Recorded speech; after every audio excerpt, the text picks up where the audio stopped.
Hello guys, welcome back. My name is Nathan, and today I'm going to be discussing 10 former NHL lottery picks that are starting to look like busts. Now, with every single NHL draft, we see stupendous players come from the field of prospects and be major NHL players, but on the other hand, in every draft, we see players with vast expectations become nothing and become NHL busts. So when it comes to the recent NHL memory over these past few years, who are the biggest busts in the lottery picks in the top 15, and who are the lottery picks that are trending towards becoming major NHL busts? Watch till the end for every single lottery bust, every single pick, and hit that subscribe button if you're new. 60% of people that are watching the videos are not subscribed, so every bit helps, and subscribe for more awesome hockey content just like this. Now, I'm gonna do y'all a favor and get right into the recent NHL lottery picks that are starting to trend toward the bust territory, and we're gonna start off with the Earth-sized elephant in the room,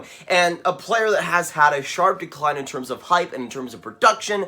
We're now gonna go to the second overall pick back in the 2017 draft by the Philadelphia Flyers in Nolan Patrick. Now, Nolan Patrick's decline has been because of him in some ways, but also a lot of it has had some issues in terms of health and things he just cannot control. Now, going back to the hype of Nolan Patrick, it was seriously big for a good reason. Before even his draft year, he had 102 points in 71 WHL games in the regular season, and then would go on to the playoffs, and in 21 games would get 30 WHL playoff points before his draft year. He was absolutely stupendous and was looking like the number one prospect for sure in 2017. And then the draft year would come, and then the injury and health issues would start to come as well. He only played 33 games and had a decent rate of production, but definitely not what you'd expect from a first overall caliber player, and that first overall caliber player would end up slipping to second overall. Nico Hischier would jump him and go to New Jersey, and he would be left with the Philadelphia Flyers at number 2. But at that point, that was looked at as a pretty decent pick. You still got a good top 2 caliber player that can make a big impact potentially on a first line in the future, and for Philadelphia, that was definitely the case. And in his first season, it wasn't even that bad. He got over 30 points in 70 games, not the worst thing in the world for a second overall pick. Certainly, you would have expected more, but it wasn't the worst thing in the world for Philadelphia, especially a team that had a lot of depth at the time. And then you go into the next season, where in 2019, things just kind of stagnated. He once again got over 30 points in 70 games, but didn't really see too much of an improvement in really any area, and was kind of just stuck in no man's land in Philadelphia. And then the health issues started to come. The migraine started to come in Nolan Patrick's career, and then he would end up missing the entire 2020 season, playing 0 games of professional hockey and being out for the entire year. But he was back and somewhat healthy at least this year, and got 9 points in just over 45 games. He's been okay for Philadelphia in a bottom 6 role, but once again, whether it be because of the health or not, has still not taken that next step that Philadelphia truly needed. And again, going back to that second overall pick, the next 2-3 picks were Miro Heiskanen, Cale Makar, and Elias Pettersson. But I also want to stress this with Nolan Patrick, that if there's any player that I hope doesn't become a bust on this list, I'm really hoping it's Nolan Patrick, and he's able to turn that tide. But we're going to go on now to the second recent lottery pick that is trending towards bust territory, and I want to say that this player can still be a decent player, I think, for the LA Kings, but especially where he was drafted at for the New York Rangers, had so much potential, so much opportunity, and sadly did not make the most of it. And we're now going to move on to the 7th overall pick for the New York Rangers in Elias Anderson. Now, Elias Anderson is definitely one of the most confusing top 10 picks over these past few years. 7th overall, back in the 2017 NHL draft. He was looked at as a guy that could be a major and a prime-time prospect for the New York Rangers going forward, and he had a great SHL season in his draft year, 19 points in 42 games, and I think 5 points in the SHL playoffs too. He was very, very good in terms of production and in terms of potential talent. Now, back in his draft year, I don't think Elias Anderson should have gone that high, and it was obvious the skill wasn't quite there to be drafted as high either, but the production showed that he could be a really good player in the future, and sadly, that just did not happen. He would play in the SHL the year after, and then would get shipped to North America, go to the AHL and the NHL, but Elias Anderson will always be a player that went back and forth from the New York Rangers, but never in the NHL got this crazy amount of opportunity. Now, he didn't quite deserve it, I guess, but in the AHL, he looked very, very good, and a player that could become a solid North American pro row. And then, after he was not given much of an opportunity again by the New York Rangers in 2020, was shipped in the 2020 draft to the LA Kings for a second-round pick, going from the 7th overall pick to the second-round pick in basically 3 seasons. Now, going on to the third recent lottery pick that is starting to go into bust territory, in my opinion, one of the most interesting players on this list. We're now going to move on to the Buffalo Sabres 8th overall pick back in the 2016 NHL draft in Alexander Nylander. Now, obviously, the brother of William Nylander had some serious talent going into his draft. In his draft year in the OHL, he got 75 points. In the World Juniors, he was way over a point per game in the U18s and was over a point per game in the U20 World Juniors for Team Sweden. He was a madman everywhere he played and went 8th overall to Buffalo, which could have been seen as a potential top 6 player of the future for them. Now, he would end up toiling in the AHL, putting up consistent offensive numbers there and looking pretty good down there too. And he would end up getting sent to the NHL, then he would go a few games and get sent right back, and then the next year he would get a few games and sent right back again, and it never really seemed that he would consistently stick with the Buffalo Sabres. And then out of nowhere, the Henry Jokiharju trade happened where he would go to Chicago, Jokiharju would go to Buffalo, and it was seemed as a great restart in his NHL career to finally get an opportunity after only playing 19 games with the Buffalo Sabres in his entire career there. But going to Chicago, he started off pretty well in the 2020 season, where he would start off with great totals, would kind of leave it a little bit left off in the second half, but would still put up a pretty decent season. And this year was looked at as a pivotal development year for him. He would become 23 years old. It would be a prime opportunity for him to seize a good opportunity with the Chicago Blackhawks.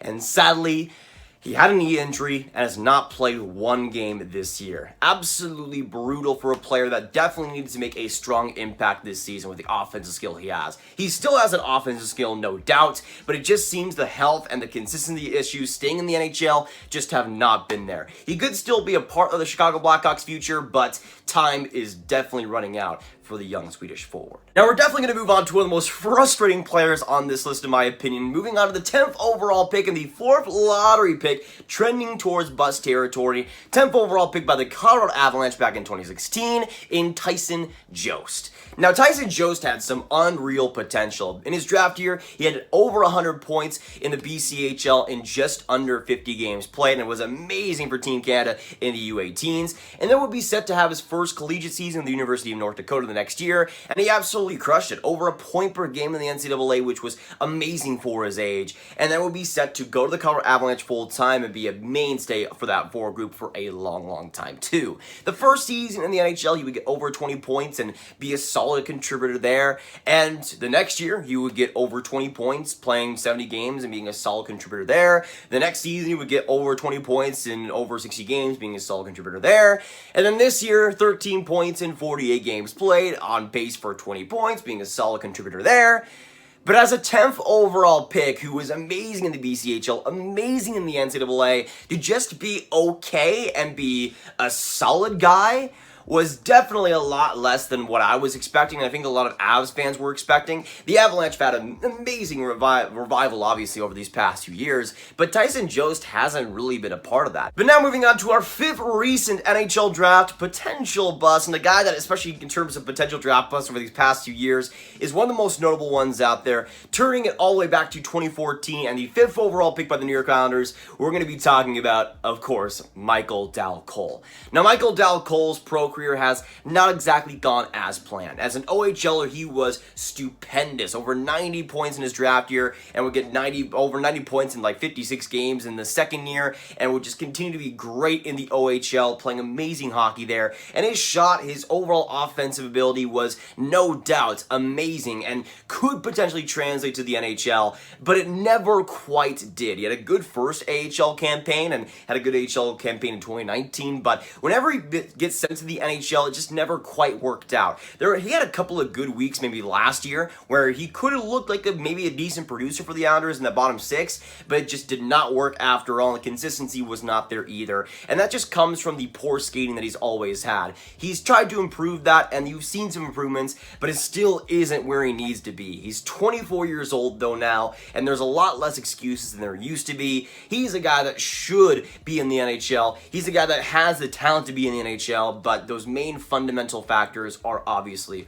holding him back. Now going on to the 6th NHL lottery pick, potentially looking like a bust. We're going to go to the same draft as Michael Dal Colle, 2014, and go to the 7th overall pick by the Carolina Hurricanes in Hayden Fleury. Now, I do want to say that Hayden Fleury, I still think, will be a decent NHL player, but compared to expectations, has not gotten up to that point whatsoever. It was looking like it was gonna, but obviously has not gone consistently to that point. Now, Hayden Fleury back in his draft year in the WHL was a really solid, good overall two-way defenseman at over 40 points and was looked at as a guy that could be worthy of a top 10 pick. Maybe a little bit more each at the time, but still. He did make some good progress in the WHL, and in his first AHL season was pretty good, over 20 points, and had a good presence there, but it just seemed like he was never able to fully get to the NHL, and when he did, wasn't really too impressive until 2020, where he made his first really good full NHL season, and was actually really good for the Carolina Hurricanes and had a good presence in the playoffs too. He was looked at as a guy that could maybe be that top 4 defenseman that he was drafted to be and be a part of that Carolina Hurricanes future full time.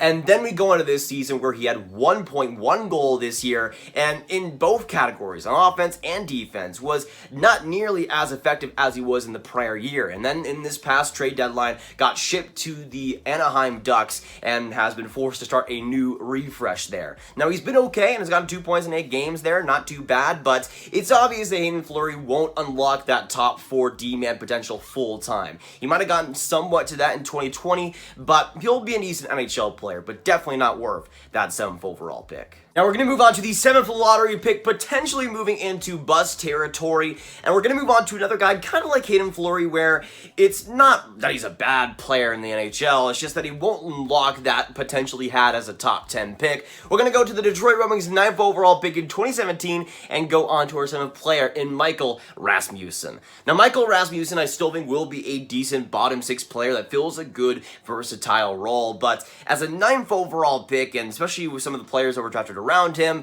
not exactly great for Detroit that could have used or could have had another good prospect in their prospect pool. Now, Rasmussen has been okay in terms of production this year in the NHL, but in terms of underlying numbers have been terrible. I've always had a problem in terms of his overall top-end talent. There wasn't quite that much there for me either, and skating-wise, I thought there were some big improvements that should have been made. He has made some improvements over time, but he's 22 years old, really getting into the prime of his career, and again, some less expectations will come of that, some less excuses will come of that. I think Rasmussen is a fine NHL player though, but definitely not what I think Detroit was looking at 9th overall back then. But now we're going to move on to the next NHL lottery pick that is going into draft bust territory. I'm now going to move on to probably one of the most funny picks on this list and go to the Boston Bruins 15th overall pick back in 2015 in Zach Senyshyn. Now, back in his draft year, Zach Senyshyn was looked at as a good NHL prospect, but not a guy that would go in the top 15. He had 46 points, I think, in 65 OHL games in his draft year, which production-wise, he's developed about the same way you'd expect for a guy like that. He's been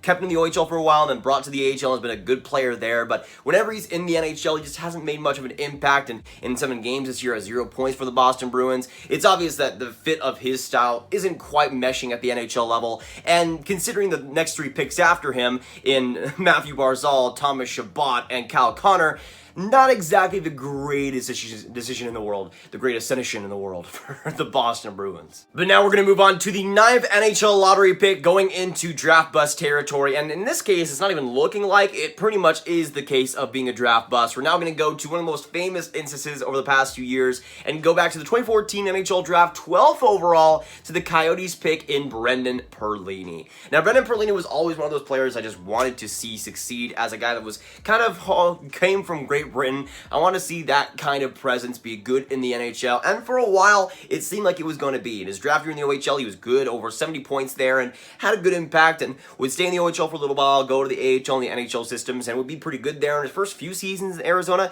he actually got some pretty good production and had over 30 points once, but then he would be shipped to the Chicago Blackhawks, and that was really the end of his career almost. He got almost no opportunity there, requested a trade, then went to the Detroit Red Wings, and after requesting a trade from Chicago because he didn't get any ice time, he would get ice time in Detroit, but it would just be absolutely awful. Now, I think because he ended up playing for Team Canada, if he actually played for Team Great Britain like he should have, the best hockey team, he would have been an absolute NHL star. I think we can all agree on that. But now going on to the 10th NHL lottery pick, going into draft bust territory, and another guy you could say is just a draft bust, not even going into the territory, is already there. And as a Dallas Stars fan, I could definitely have a lot to say about him. We're now going to go to the 14th overall pick back in the 2014 NHL draft and move on to Finnish D-man Julius Honka. Now, Julius Honka is a guy that I've been super frustrated over for a very long time. Of course, 14th overall pick back in his draft year, and was good in his draft year. In the WHL was almost a point per game as a Finnish D-man, and even though he was a little bit undersized, I thought had some real potential as a good puck-moving, good offensive role top 4 D-man. And he would progress into maybe that role. In the next couple of years after that in the AHL, he put up some really good numbers and was looked as a really good part of that Dallas Stars future. He would get sent in the NHL a few times and would just never seem to work out. There would always be little spurts in games where you could really see the talent, and the talent was obviously there sometimes, but then he would end up playing have 3 straight decision-making plays and 3 straight terrible defensive plays that would just baffle your mind. And he obviously ended up getting to the Liga eventually, doing okay there, where he signed with the Dallas Stars, is in their AHL team right now, but he's 25 years old and really doesn't seem to have much of a fit and a part of that team going forward. But for the Dallas Stars, 14th overall, there were some much better picks in that draft, and it just never seemed to really work out, especially with their defensive systems, which did not help Honka at all going into the seasons that he really needed to develop. Sadly, just a bad fit overall, and Honka probably could have done a lot better on a different team. But that'll be it for today, guys. Hopefully you enjoyed. If you did, hit that subscribe button, hit that like button, and hit that notification bell. Let me know in the comments down below, who do you think are the NHL draft picks over the past few years, lottery-wise, that are trending to bust territory, and who do you think is the biggest bust on this list? Make sure you share this video with your friends, get the draft bust out there, and click on this card right here to watch all of my hockey prospects rankings and talk right on playlist. My name is Nathan. Thanks so much for watching. Hopefully you're having a fantastic day, and I'll see you in the next video or stream. Goodbye.